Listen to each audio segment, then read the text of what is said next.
Cité Radio, bienvenue dans les rendez-vous de Ligaya.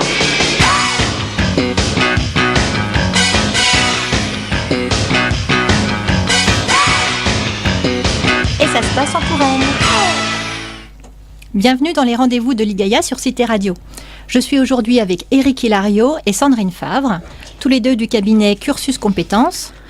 Éric et Sandrine, bonjour. Bonjour Ligaya. Alors, désolée pour l'honneur aux dames, je vais commencer par Éric. Éric, tu es co-gérant du cabinet. Est-ce que tu peux nous expliquer le principe de ce cabinet, s'il te plaît ? Oui, avec plaisir. Donc, Cursus Compétences est un cabinet qui est totalement dédié au grand public en matière de coaching, d'orientation et de bilan de compétences. C'est trois grands domaines d'activité qui intéressent tout particulièrement les jeunes, les demandeurs d'emploi ou toutes les personnes qui réfléchissent à l'orientation qu'ils peuvent vouloir donner à leur vie ou simplement, pour ce qui est du coaching, qui souhaitent avancer, améliorer peut-être leur existence, réussir un peu plus facilement, rapidement, certains objectifs qu'ils peuvent avoir. Donc des jeunes et des moins jeunes. Des jeunes et des moins jeunes, absolument. C'est un cabinet qui existe depuis pas mal d'années sur Tours, que j'ai repris en 2016 et qui est établi à Tours et à Blois. Nous avons donc deux agences, donc une agence en Indre-et-Loire et une agence dans le Loir-et-Cher. Très bien. Alors, est-ce que tu peux nous expliquer un peu, nous donner peut-être des exemples sur le coaching, comment tu fais les choses ? Alors, le coaching, c'est vraiment un domaine passionnant. Je suis moi-même coach et je coach beaucoup de jeunes et aussi des chefs d'entreprise, mais pour ce qui est des jeunes, c'est intéressant parce qu'ils sont au tout début de leur développement et ils peuvent avoir divers projets. Et il est intéressant de les prendre avec leurs problématiques et de les aider à réussir à atteindre leurs objectifs. Donc ça peut être par exemple sur un jeune des choix d'orientation, mais ça peut être aussi simplement réussir tel type d'entretien professionnel, un recrutement, mieux se positionner sur le marché du travail, ou simplement parfois des objectifs beaucoup plus personnels. Et on rentre là dans le territoire du coaching de vie, qui est tout à fait passionnant également. Alors est-ce que tu peux nous donner des exemples de jeunes que tu as encadrés, c'est plutôt pour trouver leur voie professionnelle. Comment est-ce que tu les récupères ? Pourquoi est-ce qu'ils viennent te voir à l'origine et comment tu les orientes ? Alors, je vais prendre un exemple qui va te parler, Ligaya, de jeunes que peut-être toi-même tu as côtoyés, étudiants en médecine, qui redouble une première année, qui redouble une deuxième année et qui se pose un certain nombre de questions. Pourquoi est-ce qu'il a du mal à passer ses entretiens ? Pourquoi est-ce qu'il a du mal à passer ses euros ? Et qui passe un temps fou à réviser et à travailler de manière extrêmement importante et qui n'a pas les résultats voulus. Quelle est les raisons pour lesquelles il travaille beaucoup, il n'a pas les résultats, ou quelles sont les raisons pour lesquelles il a du mal à s'exprimer à l'oral ? Ça, elles sont propres à lui. Et le coaching peut l'aider à trouver les solutions à mettre en face sur le plan, par exemple, de l'organisation. Mieux s'organiser pour travailler.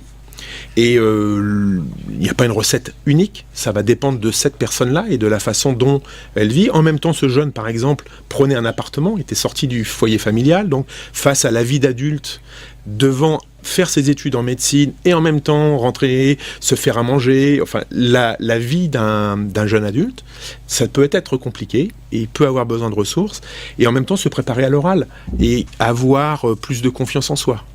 Donc voilà des axes de travail qui font que j'ai accompagné ce jeune étudiant pendant 3-4 mois, concrètement. C'est ça la durée moyenne d'un encadrement ? C'est à peu près ça, oui. Voilà, et c'est 100% sur mesure. Donc il n'y a pas de règle qui dit que c'est toujours comme ça que ça se passe. Ça sera toujours... Quels outils tu vas utiliser pour réussir à les coacher ? Alors on va utiliser les outils qui sont propres au coaching professionnel. Je dirais d'abord le questionnement. La qualité du questionnement va susciter beaucoup de réflexion et va aider ce jeune à mobiliser les meilleures ressources qu'il a en lui pour réussir les objectifs qu'il a. Ensuite, il y a des outils qui sont propres au coaching, qui permettent parfois d'aller faire travailler un peu plus en profondeur, d'introspection. Et puis alors parfois des choses extrêmement basiques comme la gestion du temps ou la préparation d'un bon CV ou d'une lettre de motivation. Et là, on arrive sur des choses extrêmement opérationnelles qui sont tout aussi importantes. Très concrètes. Très concrètes. Alors donc le coaching est une des trois branches, on va dire, de cette activité. Oui. On a parlé également d'orientation et de bilan de compétences. Tout à fait.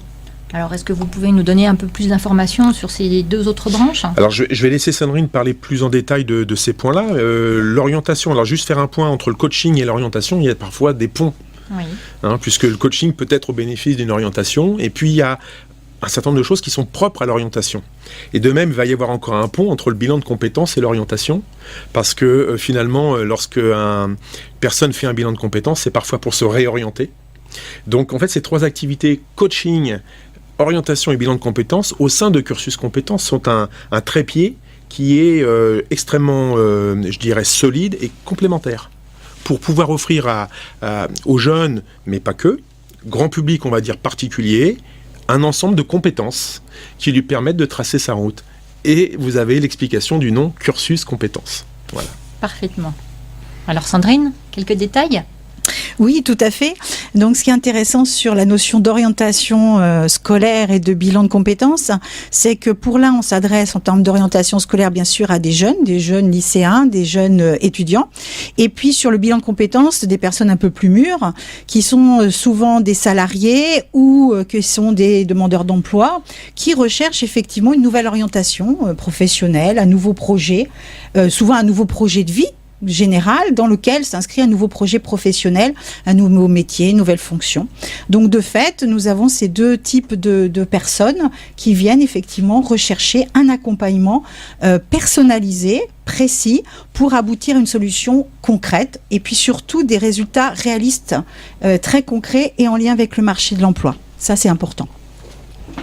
Alors, qui va provoquer un bilan de compétences ? Est-ce que c'est eux-mêmes, en tant que salariés, qui vont le déclencher ? C'est l'entreprise ? C'est chez les demandeurs d'emploi, c'est, je suppose, Pôle emploi qui va déclencher ça ? Comment ça se passe exactement ? Alors, l'IGAIA, c'est très différent en fait. De toute façon, c'est toujours la personne en elle-même qui souhaite faire un bilan de compétences. Qu'elle soit salariée, demandeur d'emploi, c'est elle qui décide, elle est volontaire, elle est en recherche effectivement d'une nouvelle orientation. Ensuite, en fonction effectivement de son statut, elle va pouvoir utiliser des financements différents. Donc ça peut être, si elle est salariée, via le compte personnel de formation, que tout le monde maintenant maîtrise à peu près, où elle peut effectivement faire une demande de financement, via le fonds GESIF également, ou des financements complètement personnels si elle le souhaite. Par les pôles emploi, pareil, un demandeur d'emploi fait une demande via son compte personnel de formation, donc c'est pas forcément Pôle emploi qu'il demande, c'est bien l'individu lui-même qu'il recherche. Ça, c'est important. Donc, c'est volontaire, ils viennent nous voir. Nous avons un entretien préalable qui est totalement ouvert, gratuit et qui permet de rencontrer un consultant qui va leur expliquer les outils et les méthodes et qui va surtout écouter aussi le pourquoi de sa venue, son objectif, ce qu'il recherche. À partir de là, on va construire ensemble aussi un bilan de compétences, des étapes personnalisées, individualisées, car tous nos bilans de compétences sont individualisés. Il n'y a pas de session en groupe ou collectif, c'est bien personnalisé, individualisé. Et donc, on va adapter nos méthodes et nos outils en fonction de l'objectif de la personne. Alors, c'est pareil, on parlait des outils tout à l'heure. Voilà. Quels sont les tiens ? Alors, quels sont les nôtres ? Alors, dans la partie bilan de compétences, un des grands outils, bien sûr, c'est investiguer toutes les connaissances, compétences et qualités professionnelles que la personne a su développer au cours de son parcours. Donc ça, ce sont effectivement des outils que nous avons sur des thèmes de réflexion et nous allons mettre en avant ce qu'on appelle un portefeuille de compétences. À partir de là aussi, nous allons travailler sur la personnalité. Nous avons des outils, des tests de personnalité qui nous permettent effectivement de valider ce qu'est la personne et ce vers quoi elle pourrait tendre en termes effectivement de préférence. Et puis tout ce qui est test d'orientation, d'intérêt professionnel, de motivation pour savoir vers quel type de filière et de domaine elle pourrait tendre également avec des logiciels qui sont utilisés aussi dans les accompagnements scolaires, mais un petit peu différemment, comme pour les adultes et les salariés, pour les aider effectivement à se positionner sur des filières, des orientations et des métiers. Donc ça leur permet effectivement de faire ressortir des voies qu'ils n'auraient pas du tout envisagées. Et puis surtout, nous avons quelque chose qui est très pragmatique, que ce soit dans l'orientation scolaire comme des bilans salariés, c'est l'enquête métier. C'est-à-dire que nous allons faire en sorte de travailler sur les représentations des métiers. Et pour travailler sur ce travail des représentations de métiers, nous allons proposer aux personnes d'aller rencontrer des professionnels qui exercent ces métiers afin qu'ils se confrontent à la réalité et qu'ils puissent leur poser des questions et voir ce qui se passe, ce que ça représente et si ça correspond vraiment à l'idée qu'ils se faisaient du métier, les points forts, les points faibles, les contraintes, les opportunités. Et de cela, on va en tirer des enseignements ensemble. Et tout ça, c'est quelque chose de très fort. Bien entendu, c'est sur un certain temps. Un bilan de compétences, c'est 24 heures, une vingtaine d'heures, 24 heures maximum, et étalé sur 2 à 3 mois en fonction effectivement de la disponibilité de la personne. Et puis ça lui permet, je suppose, de prendre du recul entre chacune des séances pour se faire à l'idée Tout à fait. Voilà, et avancer dans son propre projet professionnel en même temps. Voilà la réflexion, la maturation qui est très importante. Très très importante, et puis aussi la recherche d'informations, parce qu'entre chaque séance il va y avoir un degré de réflexion, il va y avoir un travail aussi à faire, il y a toujours effectivement des choses à annoter, à réfléchir, à aller chercher sur internet ou chez soi ou dans son entourage, donc il y a un travail à faire et donc ça demande effectivement un certain temps. Donc c'est des séances au rythme d'une séance par semaine en fait, en gros. Et au niveau des équipes, chez Cursus Compétences, vous avez quelles compétences, entre guillemets, chacun? Quelle formation de base? Comment est-ce que vous vous organisez entre vous? Alors l'équipe est composée de consultants expérimentés, psychologue, Sandrine qui est là est psychologue du travail. Il y a des coachs certifiés également, des coachs professionnels. Donc l'équipe de Cursus Compétences, c'est vraiment une équipe de gens expérimentés. Ce sont des seniors. C'est des seniors, oui. Ce sont des seniors, il faut que je le dise. Sans que ce soit péjoratif. Mais non, c'est dans le sens vraiment expérimenté. Toutes les personnes qui travaillent effectivement à Cursus Compétences ont plusieurs compétences, pas des doubles, mais voire des triples compétences. C'est-à-dire qu'effectivement, on a la moitié de l'équipe, ce sont des psychologues du travail. D'autres, ce sont des personnes qui ont travaillé dans les ressources humaines, voire même dans les directions des ressources humaines. Ce sont des personnes qui ont déjà travaillé aussi dans l'orientation avec les jeunes dans différents types de structures. Ça peut être des chambres de métiers, des CCI pour la création et reprise d'entreprise, etc. Et surtout, comme disait Eric, ce sont tous des coachs certifiés également. Donc que ça soit en orientation scolaire comme en bilan de compétences, vous avez affaire à Cursus Compétences à des personnes qui sont coachs avant tout, donc qui vont être là pour travailler avec vous sur votre questionnement, vous faire avancer, mais pas que sur le projet. Il y a aussi la partie effectivement personnelle, où effectivement il y a tout un questionnement sur la vie, le projet de vie, et puis la famille qui va autour lorsque vous avancez et que vous allez changer de métier, de fonction ou d'entreprise. C'est important. Donc c'est important d'avoir un coach. Parfait, c'est ce qu'on va retenir de cette séance, c'est qu'on a un coach qui nous encadre et qui nous permet d'avancer dans notre projet, quel qu'il soit. D'ailleurs, je rajouterais sur ce que vient de dire Sandrine que notre slogan chez Cursus Compétences, c'est « Bienvenue dans votre futur ».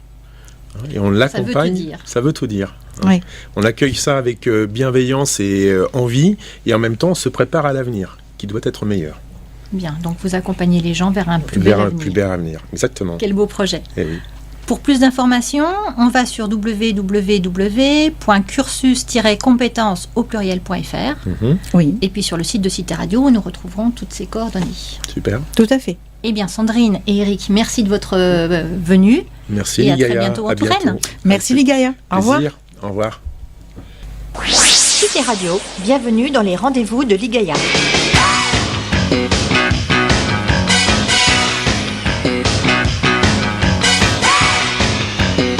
Et ça se passe en Touraine.